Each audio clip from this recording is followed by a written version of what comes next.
Another blog on training for core potential. Okay, so with training, with strength training, what we want to do is transfer the sort of the ideas that we gain from core training on the ground into standing positions to reinforce good posture, so we actually integrate it and walk taller, look better, all of these things. And so the push-up is another exercise that's really high on my list. And the reason why is when we do the push-up right, it looks like a standing plank, and that's what we want. We just want to move up and down with our back flat like a table. What ends up happening though is people, it looks kind of like the worm. People do it this way. I see people doing this all the time. Lawyers, doctors, really smart people, and you just think, do they really think about it?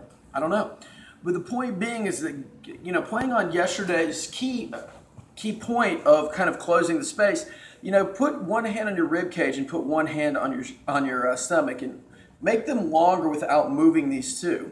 What I have to do is arch my back, okay? And that's getting me into a bad position from the get-go where now, if we were to do this down here, and I arched my back, I'm starting in this position, okay? So instead, what I want to do is think about closing down that space where I'm here and here as I do a push-up. So I want to set up in that position first. We're never going to get into a better position if we start in a crappy position. So I want to be here, close down that space, kind of act as a checklist, close down that space again.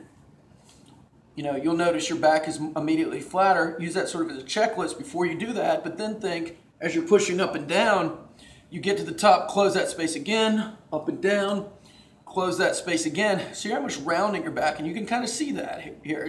If I let that space open up, I do this, but when I close it, I finish here, round my low back, close the space, and again, you could sync it up with your core training. Deep breath in,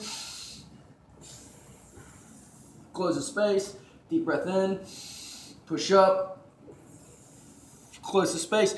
And what you'll find is as you close the space, what I'm also trying to do is pull my hands back, taking my hands and sort of pressing into the floor and pulling back towards my toes as I close that space. That's really going to cue my abs. And in that way, the push-up suddenly becomes a fabulous core training exercise at the same time. I mean, it is anyway, but it really intensifies that. You'll really feel that in your abs and be sore here as well as everywhere else the next day. So just a quick tip to turn your push-up into a true core training exercise, something to improve your core potential, and that's our push for the day.